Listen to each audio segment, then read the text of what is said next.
Welcome back, everybody. We are getting into the second week of our Psych 300W class. And in this week, what we're going to be doing is starting our journey on the kind of path to start doing research on a topic of interest. I know many of you signing up for this class probably had an idea of what you might want to study in mind. But I also know that some of you maybe haven't necessarily thought of exactly what you want to do for not only this class, but your senior project. It doesn't really matter where you're at this point. Our goal today is to get you rolling on not only thinking about what it is you want to study, but also accumulating the information that you'll need to be able to devise a project in this class. And maybe if you do continue down the path that you're starting in this class, in that senior project that we've been talking about. We do have in this particular week our very first assignment. To get you ready for that assignment, we've got a lot to cover today. Some of you might be familiar with how to access journal articles on the topics that you're going to be exploring. I also know that many of you in this class maybe haven't had a lot of experience with this process. Just like we were looking at different ranges of preparedness with ideas, kind of going into this lecture expecting that lots of you are coming from different places when it comes to your knowledge of the library databases that we have here at Cal State East Bay and how to access stuff so you can complete this first assignment, which requires you to provide an APA formatted reference page for 4 articles relating to what it is you're interested in. Now, you should be able to see, you go to the assignments tab on our class website, like you see here, an article reference page assignment now posted on the class website. If you click on it, what you'll see is a description of what I'm going to be requiring for this assignment, as well as a breakdown of what you're going to earn points for when you do complete this assignment. What you see here is I want you to provide an APA formatted reference page for 4 articles that you, or if you've decided to form a group, your group will accumulate for the research paper that you'll be writing this semester. Now, fair warning, you'll probably need more than just 4 articles for your research project if you want to cover everything that's been done sufficiently. Most people usually require around 10 to 15 articles if they want to write a really broad and descriptive paper on the topic that they're interested in. Just to get us started, all we're requiring for this first assignment is 4 articles, 4 that you will be referencing here and then dissecting as you progress in your project.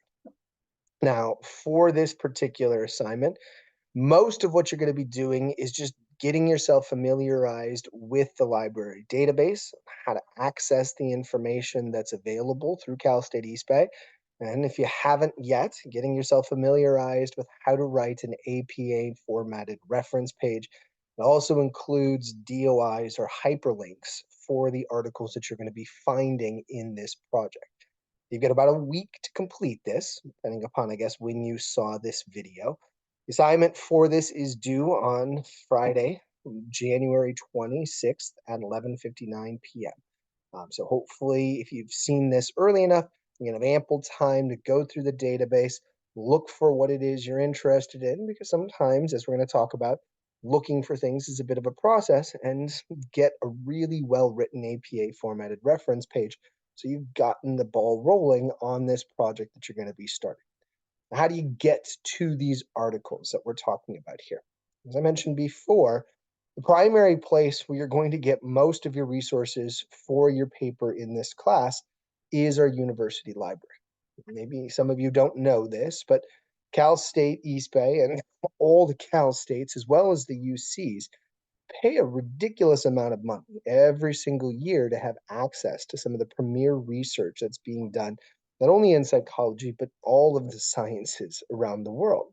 And to kind of make use of this, I really want to encourage you in this activity to focus your attention in on the library databases that we have available to us, because what's here is much better than what you might be able to find if you look up stuff in Google Scholar or do something like a Yahoo search or something else. There really is a lot of really valuable stuff that we have access to here at Cal State East Bay. It's going to be essential for you to write an up-to-date and really coherent paper on the topic that you're interested in. So how do you get to the psychology stuff? For those of you that have never gotten there before, the first thing you want to do is just Google or look up the university library's webpage. And if you do, one of the first thing that comes up is this thing called the A to Z database. It's essentially a database of all the different search engines and programs that we have available to us here at Cal State East Bay. The ones that are pertinent to us within the class are the ones that are found under the letter P, specifically the ones, if you go down, that list both psych info and psych articles. And since I don't want you for this particular assignment to be focusing your attention on textbooks or chapter books in particular, we don't usually use in our lit reviews the search engine of psych info. Instead, what we tend to focus our attention on is the research engine Psych articles. This gives us access to lots of premier journal articles that have been created over the years to help people get out publications on really critical topics of interest. I'm going to hold on real quick. I didn't realize I needed to log in here. Let me just pause my screen real quick. There we go. And I will log in just to make sure that we don't have any issues.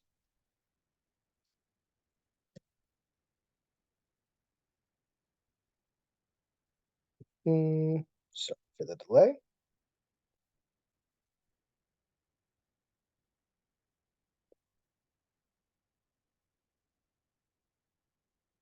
Okay, back to this. Okay, so now that I've logged in, which they do require you to do to prove that you're a Cal State East Bay student. I mean, we are spending large amounts of money on these things. They want to ensure that they're giving access to the Cal State students, not just any random person.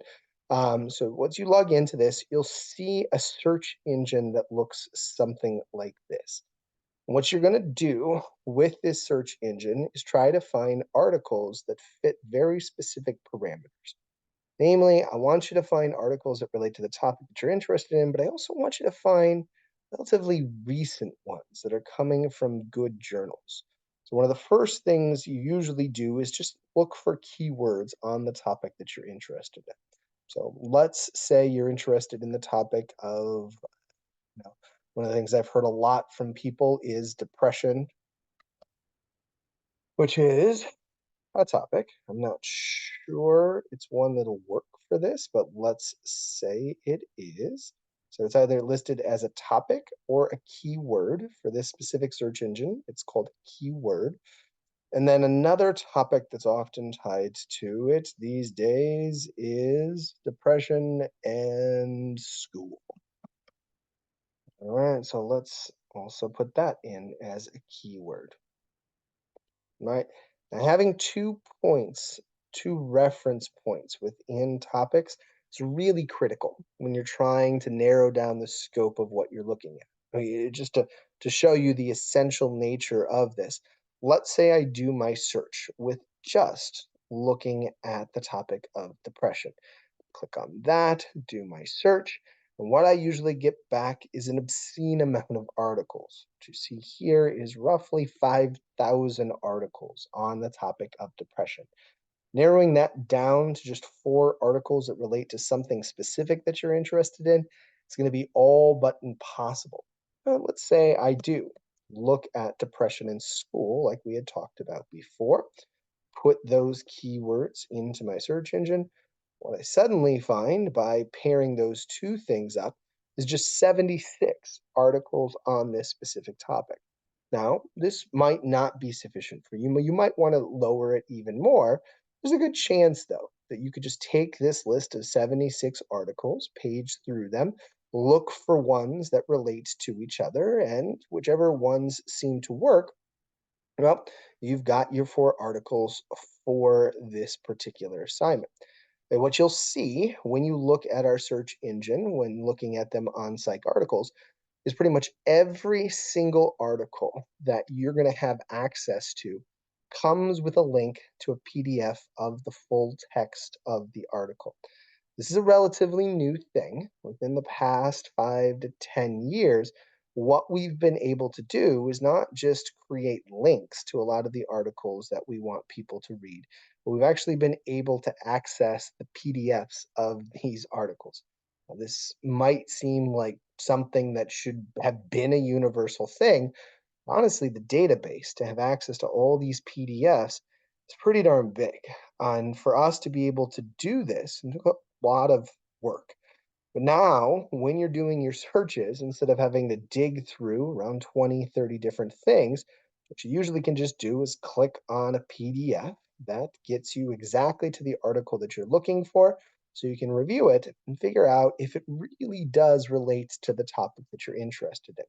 And what I want you to do for this specific assignment again is find 4 articles. Probably going to need more as you progress. I mean, heck, if you want to find more for this assignment now, that's great.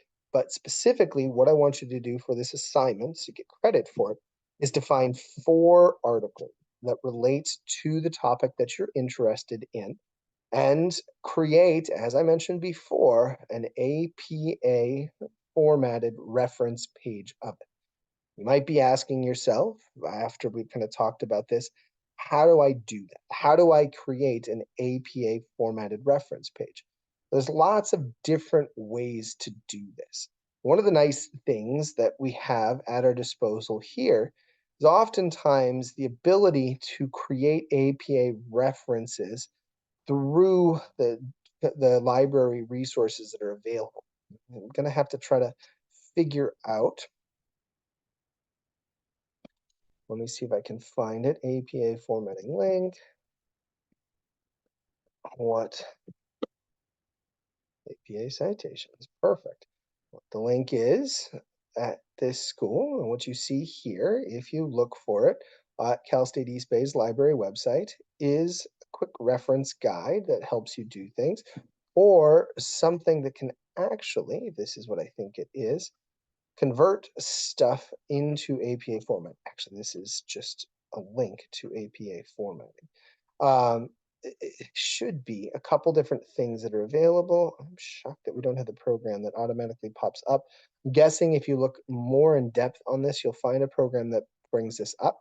One of the things, though, that this does bring us to, I saw it as I was scrolling down, is a link to a really valuable resource that's not actually coming from Cal State East Bay. It's Purdue University's OWL Writing Lab. Why in the world would Purdue University be an essential thing for this paper?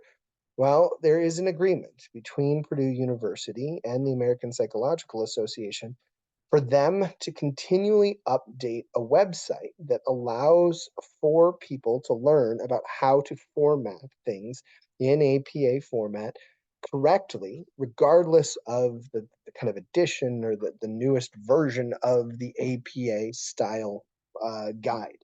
This is something that's ever evolving. So if you haven't taken this class in 5 to 10 years, you'll find some of the rules on how to write something and reference something changed slightly. So this particular website is a great resource for people because what it allows us to do is stay up to date on all the new requirements for reference pages and citations and design of the papers. So what we're going to be doing throughout this class is actually referencing this site on a regular basis. This will not be the last time we go to the OWL Purdue website because it is an essential tool for lots of students when they want to learn about APA formatting.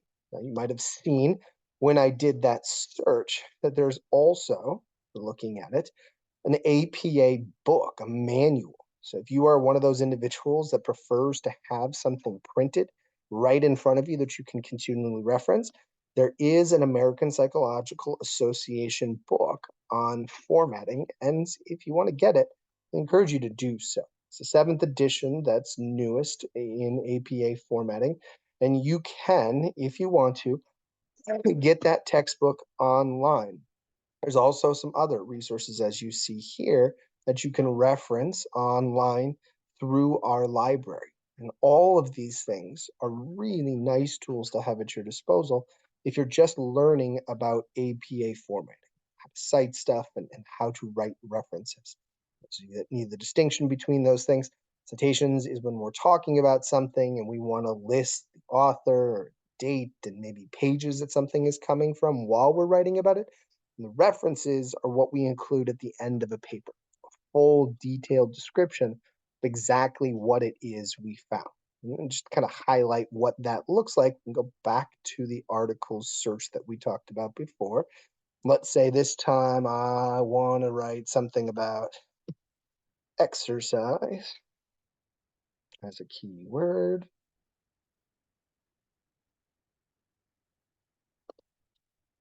and focus as another key. Now there are ways also, if you want to, narrow things down a little bit more. So let's say, man, I don't want anything more than, say, 20 years old. So let's go to just January of 2004 and just kind of keep that at that. There's ways to kind of focus in if we want to look at just children or adults, if we want to do clinical stuff versus cognitive stuff, right? You can definitely narrow things down even more if you want to get fancy with this. But let's say you just want to look at those keywords, look for something within the past 20 years, enter in the words exercise and focus. Yeah, what we found is nothing. Now, that might be because of my limitations. I'm not sure I have to, hold on, let me change this. January 24. It might be because I didn't do that. I'm surprised there wouldn't be more on that topic. Nope. Okay, interesting.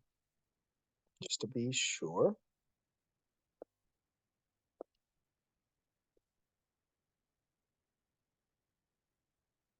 Hmm, what do you know? Maybe this is a topic rife for exploration. No results. Exploration, exercise, and focus. Interesting. Maybe exercise and confidence. Go, just two of them. Interesting. Well, I guess this is definitely a topic that maybe somebody could explore. The activity. Interesting. Well, either way, let's say you do a research search on something, and as you can see there, by my experience, sometimes you come up just not getting enough for a specific topic. It might mean that you need to just rephrase stuff, maybe change the words, change the descriptions of stuff. Maybe you need to change the parameters of what you're looking for. Maybe you just need to find a new topic. But regardless of what it is you need to tweak, this is sometimes kind of an art. You're working on this, trying to navigate through these websites to see if you can find stuff that you're interested in. Going back to what I was talking about before, distinguishing the difference between citations and references. You click on the PDFs, sorry, of the articles that you're interested in. What you'll find is all the elements that you'll need to be able to provide a reference page for the article, which everything you need is actually right there. That's key. But then the difference between references and citations is these things that you see right here are called citations. The authors, the years, sometimes the pages.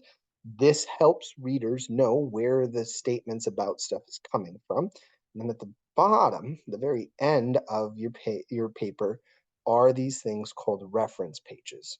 These are what you're going to be providing for this particular assignment, including the authors, the years, specific pages, specific versions of stuff. And since all the stuff that we're looking for is going to be relatively recent, what you're also going to need are these things called the DOIs. It's actually something I want to go back to with the assignments to highlight. So you're going to earn 1 point for each article that you find.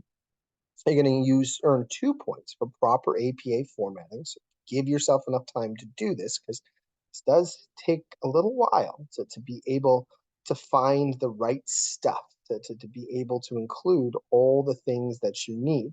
And then after you've done that, you want to check that the hyperlinks or the DOIs that you've come up with for this particular assignment work.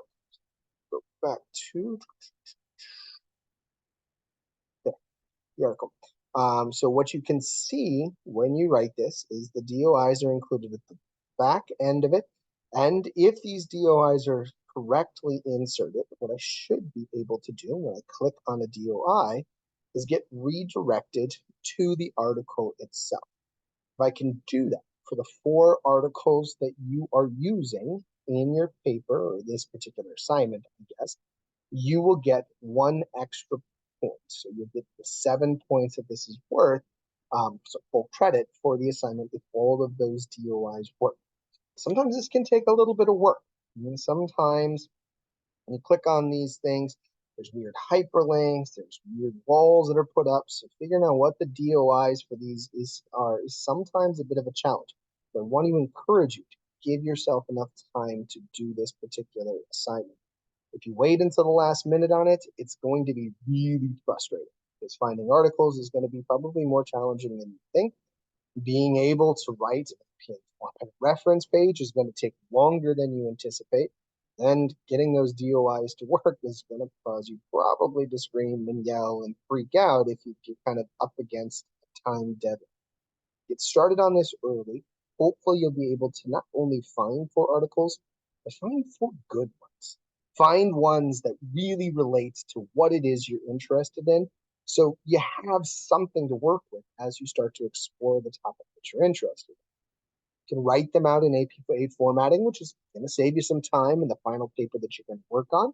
And you're going to be able to create hyperlinks, DOIs for those, so you'll be able to reference those even if you forget to save them on your computer as you're going through this assignment.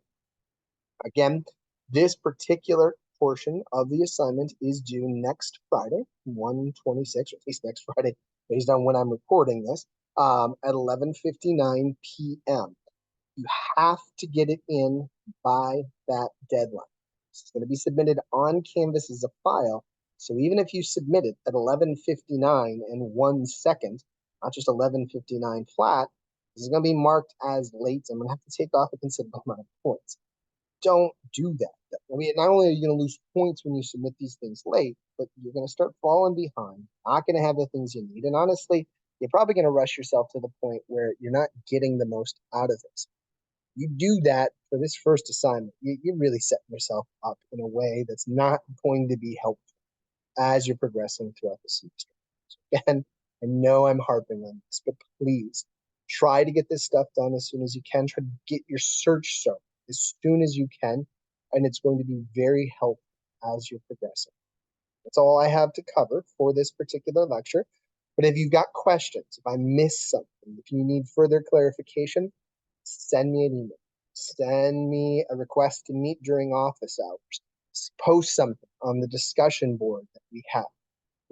However you do it, I am going to do my best to try to help you so we can make sure that everybody's up to speed and we're taking care of this first component of the class.